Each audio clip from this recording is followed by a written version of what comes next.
How is it fair for female track athletes or swimmers who have been training since they were 12 years old to lose in a high school competition to a biological male? Governor Kevin Stitt signing the Save Women's Sports Bill into law.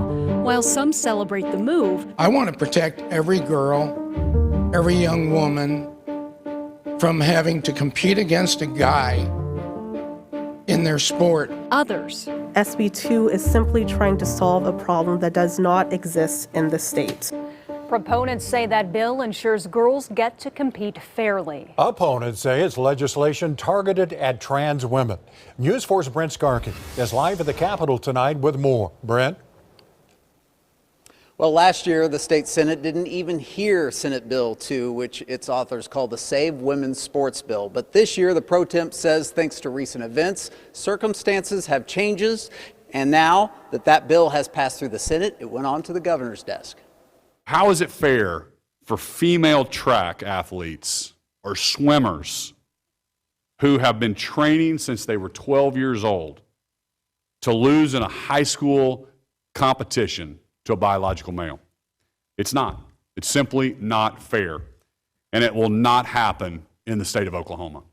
And on Wednesday, Governor Stitt ensuring that as he signs the bill into law in front of a packed house of legislators and female athletes. SB 2 prohibits anyone born biologically male from playing on a school athletic team designated for females, women, or girls. I want to protect every girl, every young woman from having to compete against a guy in their sport. But opponents say the bill is written out of fear and ignorance. SB 2 is a dangerous, harmful, slippery slope. Bills like this have a horrifying implication and a ripple effect on our young ones. But female athletes at the signing see things differently. I believe that all young women deserve the opportunity to excel at whatever sport they choose to be passionate about. Was there a transgender cheerleader that you competed against?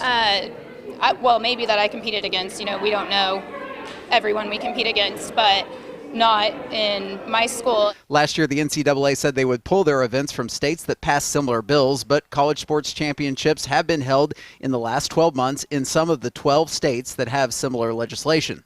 Even if the NCAA had a problem with it, we're going to do what's right for all these ladies behind me. Officials at OSU tell me they're aware of the bill. OU sending out a statement saying, in part, the University of Oklahoma Athletics Department continues to embrace diversity and inclusion and is committed to creating an environment of belonging where those who play for us, work for us, and support us are welcomed as their true, authentic selves. SB 2 is simply trying to solve a problem that does not exist in the state. The OSSAA confirms there have been no documented cases where this has been a problem, but issued a statement saying that they will now comply with the new state law. If this not happening in Oklahoma, then great. There's nothing to worry about. But we're making sure it doesn't happen. But the state may have other problems on the horizon when it comes to SB 2, namely lawsuits. So we truly believe that these are unconstitutional. We think we have Supreme Court case law on our side.